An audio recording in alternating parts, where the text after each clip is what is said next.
ہم اپنا آج کا سبق شروع کرتے ہیں۔ اعوذ باللہ من الشیطان الرجیم، بسم اللہ الرحمن الرحیم۔ پچھلی آیات میں اللہ رب العزت نے انسانوں کی تخلیق کا تذکرہ فرمایا اور پھر انسانوں کے دو گروہوں کا تذکرہ فرمایا، فمنکم کافر ومنکم مؤمن، کہ پیدا تو اللہ تعالیٰ نے فرمایا، آسمانوں کو بھی، زمینوں کو بھی، انسانوں کو بھی صورتیں بھی عطا کی، تو اس کا تقاضا تو یہ تھا کہ سب ہی انسان اللہ تعالیٰ کے احسان مند ہوتے، شکر گزار ہوتے، فرما بردار ہوتے، لیکن کچھ تو فرما بردار ہوئے بھی اور کچھ کافر بھی ہوئے، وہ نافرمان ہوئے، وہ ناشکرے ہوئے۔ ان دو طبقات کا تذکرہ فرمایا تھا۔ پھر جنہوں نے کفر اختیار کیا ان کے بارے میں فرمایا کہ وہ یہ تصور رکھتے ہیں، باطل تصور، کہ بس یہی زندگی ہے، ہم مر جائیں گے، ختم ہو جائیں گے، اسی لیے وہ من مانی کرتے ہیں، اسی لیے وہ من مانی کرتے ہیں کہ ہمیں کس نے پوچھا ہے یا ہمیں کون پوچھنے والا ہے۔ لیکن جب آخرت پر انسان یقین کرتا ہے نا، تو پھر اسے یہ یقین ہوتا ہے، پھر اسے یہ احساس ہوتا ہے کہ نہیں، مجھ سے پوچھنا ہے، مجھ سے پوچھنا ہے، اور پوچھنا اس نے ہے جس کے پاس ہر قسم کے اختیارات ہیں۔ ایک تو وہ ہوتا ہے نا، پوچھنا ہے جس نے، وہ بیچارہ خود ہی بے اختیار ہے، وہ کچھ نہیں کر سکتا، وہ اصولوں کا پابند ہے، وہ ضابطوں کا پابند ہے، وہ قانونوں کا پابند ہے۔ یہ میں ایک بات پڑھ رہا تھا ایک جگہ پر، تھا لطیفہ کہ ایک جج صاحب راستے سے گزر رہے ہیں تو وہ دیکھتے ہیں کہ ایک شخص دوسرے کو قتل کر رہا ہے۔ کچھ دن کے بعد وہی قاتل، وہی شخص، اس کے خلاف مقدمہ آتا ہے جس کو اپنی آنکھوں سے دیکھا ہے جج صاحب نے کہ یہ قتل کر رہا تھا۔ جو مدعی دعویٰ لے کے آتا ہے یہ قاتل ہے، تو جج اسے کہتا ہے کہ گواہ لے کے آؤ۔ وہ کہتا جی گواہ تو میرے پاس نہیں ہے، یا وہ گواہ ثابت نہیں کر سکتا۔ جج کہتا ہے باعزت بری، باعزت بری۔ ارے تم نے اپنی آنکھوں سے دیکھا ہے کہ یہ قتل کر رہا ہے۔ وہ کہتا ہے میں کیا کروں، میرے سامنے ایک اصول ہے، اصول یہ ہے کہ یہ گواہ لائیں گے، گواہوں سے ثابت کریں گے کہ یہ قاتل ہے، گواہوں سے ثابت کریں گے یہ قاتل ہے تو میں سزا دے سکتا ہوں، اور گواہوں سے ثابت نہیں کر پائے، حالانکہ مجھے پتا، جج کو پتا کہ یہ قاتل ہے، جج کو پتا ہے یہ قاتل ہے، جج کو پتا ہے یہ قاتل ہے، اپنی آنکھوں سے دیکھا ہے، لیکن وہ کہتا میں ایک ضابطے کا پابند ہوں، ضابطہ یہ۔ لیکن اللہ کے سامنے جب جانا ہے تو ایسا کوئی معاملہ نہیں ہے۔ دنیا میں کہتا ہے میں دیکھ رہا ہوں، اور قیامت والے دن وہ کہے گا ہاں جی آ جاؤ، میں جانتا ہوں۔ جب یہ احساس ہے نا، پھر انسان کہیں نہ کہیں کسی نہ کسی لمٹ میں رہتا ہے۔ نہیں یار، وہ بہت مشکل ہے، وہاں پر کھڑا ہونا، سوال جواب بہت مشکل ہے۔ مجھ سے پوچھا جائے گا تو میں کیا اس کا جواب دوں؟ نہیں، بہت مشکل ہے۔ اس سے پہلے ایک اور مرحلہ آتا ہے، قبر کا مرحلہ آتا ہے۔ اب تھوڑی سی بات نا، تھوڑی سی توجہ طلب ہے۔ یہ جو قبر ہے نا، حضور علیہ الصلوۃ والسلام نے فرمایا وحشت کا گھر ہے۔ وحشت کا گھر کا مطلب کیا ہے؟ مطلب یہ ہے تھوڑی سی جگہ ہے بھائی، تم نے وہیں رہنا ہے۔ دیکھیں، یہ بہت بڑا ہال ہے مسجد کا، مجھے یہاں بند کر دیا جائے، تین ٹائم کھانا ملے گا، بیڈ لگا ہوا ہے، ایسی سب کچھ، سردی کا موسم آئے گا تو ہیٹ کا بہترین انتظام ہے، گرمی کا موسم آئے گا تو کولنگ کا بہترین انتظام ہے، لیکن یہاں سے میں باہر نہیں نکل سکتا۔ سب کچھ ہے یہاں، لیکن میں یہاں سے باہر نہیں نکل سکتا، بس یہ رہوں گا میں یہیں، اور رہوں گا بھی اکیلا، میں صرف ایک ہفتے میں مر جاؤں گا۔ کوئی کمی نہیں یہاں پر، واش روم ہے، میں وضو کر سکتا ہوں، میں پانی پی سکتا ہوں، میں غسل کر سکتا ہوں، میں کھا سکتا ہوں، میں پی سکتا ہوں، لیکن میں اکیلا ہوں یہاں، اور میں یہاں سے باہر نہیں جا سکتا۔ میں ہفتہ نہیں تو 15 دن نہیں تو مہینہ گزاروں گا، بس یا تو پاگل ہو جاؤں گا یا مر جاؤں گا۔ میں قیامت تک اس جگہ میں رہنا ہے۔ صرف اتنی جگہ ہے کہ اگر میں یہ کہوں نا کہ میں یوں کر کے لیٹوں تو میں نہیں لیٹ سکتا، میں نے وہاں ایسے سیدھا لیٹنا ہے. اور اگر میں کہوں نا میں اپنی ٹانگوں کو یوں اس طرح موڑ کر لیٹوں تو میں نہیں لیٹ سکتا, جگہ چھوٹی ہے بھائی. اور وہاں آئے گا کون؟ فرشتے آئیں گے, فرشتے آئیں گے. اور خدا نخواستہ یہ بھی خطرہ ہو سکتا ہے کہ وہاں سانپ, بچھو, اژدہے وہ سب آ سکتے ہیں. ہاں یہ چیز ہونا تو پھر بندہ بڑا اپنے آپ کو بچاتا ہے, بہت سی جگہوں پہ بچاتا ہے. نہیں یار نہیں, میں نے یہ ان چیزوں سے بچنا ہے اور یہ کام میں نے کرنے ہیں. تو یہ جو کہتے تھے نا نہیں نہیں بس مر گیا ختم مٹی, تو اللہ تعالیٰ فرماتے ہیں نہیں, بلا وربی لتبعثن, اللہ کی قسم, میرے رب کی قسم, تم اٹھائے جاؤ گے اور اٹھائے بھی جاؤ گے اور بتائے بھی جاؤ گے. یہ نہ سمجھنا کہ ہم کیا کر رہے ہیں کسی کو کیا پتا, نہیں مجھے پتا ہے. فلننبئن, ہم ضرور بھی ضرور بتائیں گے.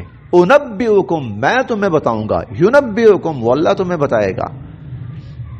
تو ثم لتنبؤن, تمہیں ضرور بھی ضرور بتایا جائے گا بما عملتم, جو کچھ تم کرتے رہے. تو یہ ایک طبقے کا ذکر کیا, تو پھر اس کے لیے تو برا انجام ہے جس نے کہا کہ کوئی نہیں ہے, کوئی حساب کتاب نہیں, کوئی سوال جواب نہیں. اس کا مطلب کیا ہے؟ زندگی من مانی. فآمنوا, لہذا اے لوگو تم ایمان لاؤ. فآمنوا, لہذا اے لوگو تم ایمان لاؤ. باللہ, اللہ پر. ورسولہ, اور اس کے رسول پر. والنور, اور اس نور پر ایمان لاؤ.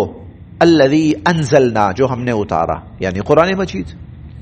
کیونکہ اللہ رب العزت کا ذکر ہو چکا, نبی پاک صلی اللہ علیہ وسلم کا ذکر ہو چکا, تیسری چیز پھر قرآن کریم ہے. والنور الذی انزلنا, اور اس نور پر ایمان لاؤ جو ہم نے نازل کیا. واللہ, اور اللہ تعالی, بما تعملون, جو کچھ تم کرتے ہو, خبیر, اس سے باخبر ہے. یوم, وہ دن, یجمعکم, جب وہ تمہیں جمع کرے گا. یوم یجمعکم, اس دن وہ تمہیں جمع کرے گا. لیوم الجمع, کیونکہ وہ دن ہے ہی سب کو اکٹھا کرنے کا, کیونکہ وہ دن ہے ہی سب کو اکٹھا کرنے کا. وہ جمع کے دن, وہ تم سب کو جمع کرے گا. ذالک, وہ یوم التغابن, سورت کا نام بھی التغابن ہے. تغابن کہتے ہیں نفع نقصان. وہ نفع نقصان کا دن ہے, وہ نفع نقصان کا دن ہے, کامیابی ناکامی کا دن ہے. وَمَن يُؤْمِن, جو ایمان لایا ہوگا, باللہ, اللہ تعالیٰ پر, وَيَعْمَل, اور جس نے کیے ہوں گے, صالحاً, نیک کام, یکفر, تو مٹا دیں گے اللہ تعالیٰ, عنہ, اس سے, سیئاتہ, اس کے گناہوں کو, وَيُدْخِلْهُ, اور اس کو تو داخل فرمائیں گے, جنات, جنتوں میں, تجری, کے بہتی ہوں گی, من تحتها, جن کے نیچے سے, الانہار, نہریں, خالدین فیہا ابدا, اور یہ لوگ ایسی جنتوں میں ہمیشہ ہمیشہ رہیں گے. یہ لوگ ایسی جنتوں میں ہمیشہ ہمیشہ رہیں گے. ذالک الفوز العظیم, اور یہی ہے سب سے بڑی کامیابی. تو یہ تو ہوا کامیابی والوں کا تذکرہ, نفع والوں کا تذکرہ. ان کے لیے یہ لوگ, ان کے لیے یہ دن کامیابی اور نفع کا بنا. والذین, اور جن لوگوں نے, کفروا, انکار کیا تھا, وکذبوا, اور جھٹلایا تھا, بآیاتنا, ہماری آیات کو, اولئک اصحاب النار, وہ پھر بنیں گے جہنم والے. ہم خالدین فیہا, اور ہمیشہ ہمیشہ اس میں رہیں گے. وبئس المصیر, اور یہ تو بہت ہی برا ٹھکانہ ہے. تو یہ وہ لوگ ہوں گے جو ناکامی والے ہوں گے, جو نقصان والے ہوں گے, جو خسارے والے ہوں گے. ان کے لیے وہ دن ناکامی کا دن ہے, خسارے کا دن ہے. ما اصابہ, جو بھی پہنچتی ہے, من مصیبت, کوئی مصیبت, انسانوں کو جو بھی مصیبت پہنچتی ہے, الا باذن اللہ, تو وہ اللہ کی مرضی سے ہوتی ہے اور اس کی اجازت سے ہوتی ہے. ومن یؤمن باللہ, ہاں جو اللہ پر ایمان رکھتا ہوگا, یہدی قلبہ, اللہ اس کے دل کو ہدایت دے گا. یہدی قلبہ, اللہ اس کے دل کو ہدایت دے گا, اللہ اس کے دل کو سیدھا راستہ دکھائے گا. مطلب یہ ہے, آزمائش آتی ہے, مصیبت آتی ہے, تکلیف آتی ہے, تو ایمان والا وہ کیا کرتا ہے, وہ اللہ کے سامنے آ جاتا ہے، جھک جاتا ہے، گر جاتا ہے، ہاتھ اٹھاتا ہے، مانگتا ہے. یہ ہے ہدایت. ایمان والے کو اللہ تعالیٰ سیدھا راستہ دکھاتے ہیں، اس کے دل کو اللہ سیدھا راستہ دکھاتے ہیں، اس کے دل کو اللہ ہدایت دیتے ہیں. واللہ، اور اللہ تعالیٰ تو بکل شیء علیم، ہر چیز کے بارے میں جاننے والے ہیں. تو یہ سبق ہے، پیغام ہے. مصیبت آئے تو اس ذات کی طرف رجوع کرو. آتی ہی اس لیے ہے لعلہم یذکرون، لعلہم یرجعون، تاکہ لوگ نصیحت حاصل کریں، تاکہ لوگ اللہ کی طرف پلٹیں. وَأَطِيعُوا اللَّهَ، اے لوگوں تم اللہ تعالیٰ کی فرما برداری کرو. وَأَطِيعُوا الرَّسُولَ، اور رسول صلی اللہ علیہ وسلم کی فرما برداری کرو. وَأَطِيعُوا اللَّهَ وَأَطِيعُوا الرَّسُولَ، اے لوگوں تم اللہ تعالیٰ کی فرما برداری کرو اور اللہ کے رسول صلی اللہ علیہ وسلم کی فرما برداری کرو. فَإِن تَوَلَّيْتُمْ، اگر تم نے روگردانی کی، فَإِنَّمَا، تو بے شک، عَلَى رَسُولِنَا، ہمارے رسول کے ذمہ ہے، البلاغ المبین، پیغام کو صاف صاف اور واضح طور پر پہنچا دینا. اللہ لا الہ الا ہو، اللہ وہ ہے جس کے سوا کوئی معبود نہیں. وعلی اللہ، اور اللہ تعالیٰ پر ہی، فلیتوکل، بھروسہ کرنا چاہیے، المؤمنون، ایمان والوں کو. ایمان والوں کو اللہ رب العزت پر ہی بھروسہ کرنا چاہیے. یا ایھا الذین آمنوا، اے ایمان والو، ان، بے شک، من ازواجکم، تمہاری بیویوں میں سے بعض، واولادکم، اور تمہاری اولادوں میں سے بعض، عدوا لکم، وہ دشمن ہوں گے تمہارے. بعض، کچھ لوگوں کی بیویاں اور کچھ لوگوں کی اولادیں، یا لوگوں کی کچھ اولادیں وہ دشمن ہوں گے تمہارے. فاحذروہم، ان سے محتاط رہنا، ان سے خبردار رہنا. اب بڑی صاف واضح بات ہے. مطلب یہ نہیں ہے کہ ہر شخص کی بیوی اس کے دشمن ہے، ہر شخص کی اولاد اس کی دشمن ہے. نہیں، تم میں سے بعضوں کی بیویاں اور تم میں سے بعضوں کی اولادیں یا کچھ اولادیں وہ تمہاری دشمن ہوں گی، ان سے محتاط رہنا. یہ کون ہے؟ کون سی بیوی ہے جو خدا نخواستہ انسان کو اللہ کی نافرمانی کی طرف لے جائے اور گناہ کی طرف لے جائے اور فسق و فجور کی طرف لے جائے، اور وہ اولاد جو ماں باپ کو برائی اور گناہوں کی طرف لے جائے اور ان کو برائی میں مبتلا کر دے؟ یہ دشمن ہے انسان کی، ان سے محتاط رہنا ہے. اگر انسان اولاد کی خاطر برائی، گناہ، رشوت، لوٹ مار، ظلم یہ کرنا شروع کر دیتا ہے تو یہ اولاد اس کی دشمن ہے. اگر انسان بیوی کی خاطر ماں باپ کو مارنا اور پیٹنا اور ان کو گھر سے نکالنا اور ان کے ساتھ ظلم و زیادتی اور اپنے خاندان والوں سے قطع تعلقی شروع کر دیتا ہے تو یہ بیوی دشمن ہے اس کی. محتاط رہو، محتاط رہو.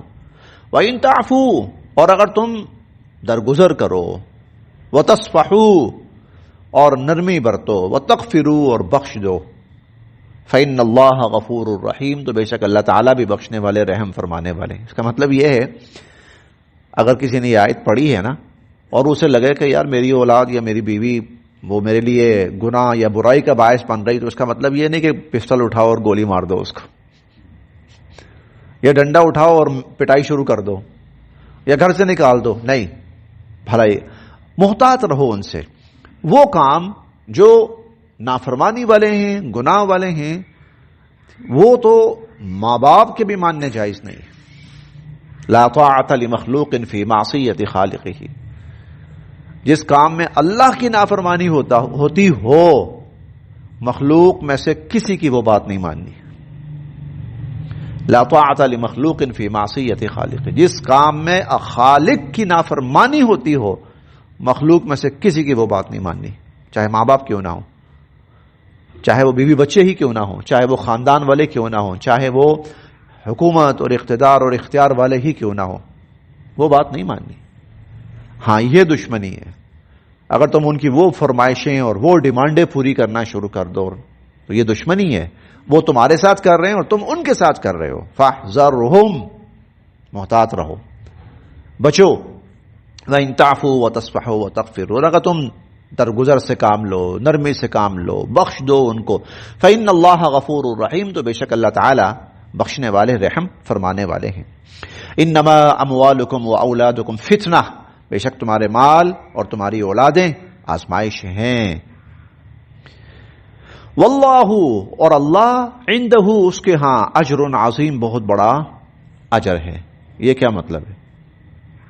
اگر یہ آزمائش ہیں، فتنہ ہیں، تو اللہ کے ہاں اجر کیسے ہوا؟ ہاں، جو اس آزمائش سے بچ گیا، جو اس فتنے میں بچ گیا، جس نے اپنے آپ کو بچا لیا، جس نے اپنا ایمان بچا لیا، جو مال کی محبت میں ایسا مبتلا نہ ہوا خدا نخواستہ کہ ایمان کو دو پہ لگا دیا، نہیں، وہ ایسا نہیں ہوا، وہ بچا، اولاد کے فتنے سے وہ بچا، یعنی اولاد کی محبت میں مبتلا ہو کر برائی، گناہ، فتنہ، لوٹ مار، ان چیزوں کی طرف نہیں گیا۔ جو شخص اس آزمائش میں پورا اترا، واللہ عندہ اجر عظیم، اس کے لیے اللہ کے ہاں بہت بڑا اجر ہے، اس کے لیے اللہ رب العزت کے ہاں بہت بڑا۔ یا جس نے، حدیث مبارکہ میں آتا ہے نا، لوگ دو طرح کے ہوتے ہیں، ایک وہ ہوتے ہیں جن کے اوپر مال مسلط ہوتا ہے، مال جن کے اوپر مسلط ہوتا ہے، یعنی مال ان کو لے کے چلتا ہے، اور ایک وہ ہوتے ہیں کہ جو مال کے اوپر مسلط ہوتے ہیں، مال کے اوپر۔ ہاں، یہ جو لوگ مال کے اوپر مسلط کا مطلب کیا ہے؟ مال کے اوپر مسلط ہونے کا مطلب یہ ہے کہ اللہ تعالیٰ ان کو دیتے ہیں، لیکن خدا نخواستہ ایسا نہیں ہوتا کہ ان کو ملتا ہے تو وہ شر اور فتنوں کے دروازوں کی طرف چل پڑتے ہیں، نہیں، وہ اپنی مرضی سے جہاں ان کا دل کرتا ہے، جہاں اللہ کی فرما برداری ہوتی ہے، وہاں وہ مال خرچ کرتے ہیں۔ یہ مال کے اوپر مسلط ہے کہ مال نے اس کو بگاڑا نہیں ہے۔ دیکھیں، ہم نے مثال پڑھی ہے، قارون ہے، قارون مثال پڑھی ہم نے، قرآن مجید میں پڑھی ہم نے۔ اب مثال کیا ہے؟ قارون ہے، بہت مال و دولت، بہت بے انتہا، بے حد و حساب، مال نے اس کو بگاڑ دیا، اس کا دماغ خراب کر دیا، اس کو متکبر بنا دیا، اس کو بڑے بڑے جھوٹے دعوے کرنے والا بنا دیا۔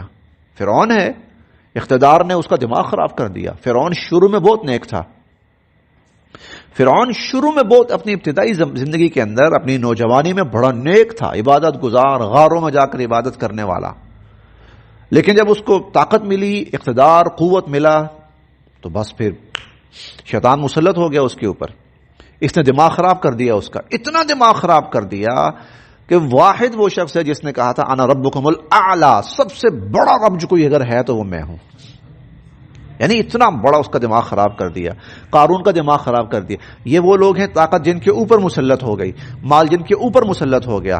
ساتھ ہم دیکھ رہے ہیں حضرت سلیمان علیہ السلام بھی ہیں، ان کی طاقت، حکومت، وسائل کہیں زیادہ ہیں، لیکن یہ اقتدار، یہ طاقت، یہ وسائل، یہ ان کے اوپر مسلط نہیں ہے، بلکہ وہ ان کے اوپر مسلط ہے، وہ ان کو اللہ کی فرما برداری میں خرچ کر رہے ہیں، ہر چیز کو۔ چنانچہ اللہ تعالیٰ بار بار ان کی تعریف کرتے ہیں، انہو، وہ ہمارے بڑے بہترین بندوں میں سے تھے۔ نعم العبد کا لفظ ان کے لیے آیا ہے سورہ الصافات کے اندر، نہیں، سورہ صاد کے اندر، نعم العبد انہو اواب، بڑے اچھے بندے تھے۔ وہ ایک دفعہ ذرا تھوڑی سی غفلت ہوئی کہ وہ کچھ دنیاوی چیزوں کے مشغلے میں مصروف ہوئے، معائنے میں، اور نماز تھوڑی سی تاخیر ہو گئی، تو اتنا افسوس ہوا کہ وہ ساری چیز ہی تباہ کر دی، ختم کر دی، کہ یہ مجھے اللہ کی عبادت سے غافل کر رہی تھی۔ تو انما اموالکم واولادکم فتنہ، تمہارے مال اور اولاد فتنہ ہیں۔ ایسا نہ ہو کہ یہ مال تمہارے اوپر مسلط ہو جائے، لیکن اگر ایسا نہ ہوا بلکہ تم مال پہ مسلط ہوئے، وان اللہ عندہ اجر عظیم، تو بے شک پھر ایسے شخص کے لیے اللہ کے ہاں بہت بڑا اجر ہے۔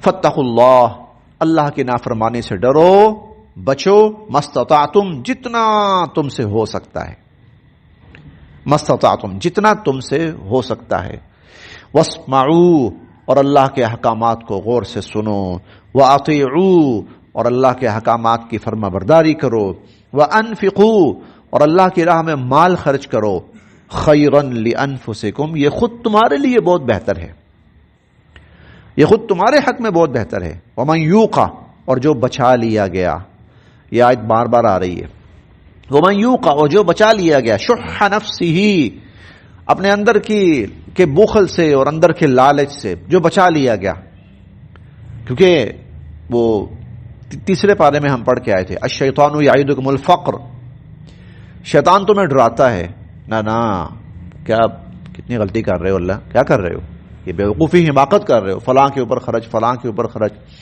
تم ایسا کیوں نہیں کرتے، تمہارا گھر ہے تو اس کے اوپر خرچ کر لو، تمہاری گاڑی ہے اس کے اوپر خرچ کر لو، ٹھیک ہے، تمہارا آفس ہے اس کے اوپر خرچ کر لو، تمہاری فلاں چیز ہے اس کے اوپر خرچ کر لو۔ دیکھو نا، مسجد ٹھیک ہے، ثواب کا کام ہے، لیکن کیا ضرورت ہے اتنا لگانے پر اور خرچ کرنے پر، یا غریبوں پر خود ہی اپنا خیال نہیں کرتے تو ہم کیا کریں؟ تو وہ اندر نا شیطان پھر وہ ساری چیزیں پیدا کرتا ہے انسان کے اندر، وہ راہیں پیدا کرتا ہے، ٹھیک، تو پھر انسان نہیں یار رہنے دو، یہاں سے بخل پیدا ہوتا ہے، دل کے اندر بخل پیدا ہوتا ہے، اور کوئی بھی خیر کا راستہ آتا ہے تو یہ بخل اور نمایاں ہونے لگتا ہے، یہ بخل اور نمایاں۔ اللہ فرماتے ہیں جو اس سے بچا لیا گیا، خرچ کرو اللہ کی راہ میں، یہ خود تمہارے حق میں بہتر ہے۔ وَمَن يُوقَ شُحَّ نَفْسِهِ، جو اندر کے بخل سے بچا لیا گیا، فَأُولَٰئِكَ هُمُ الْمُفْلِحُونَ، یہی کامیاب ہونے والے، یہی لوگ کامیاب ہونے والے۔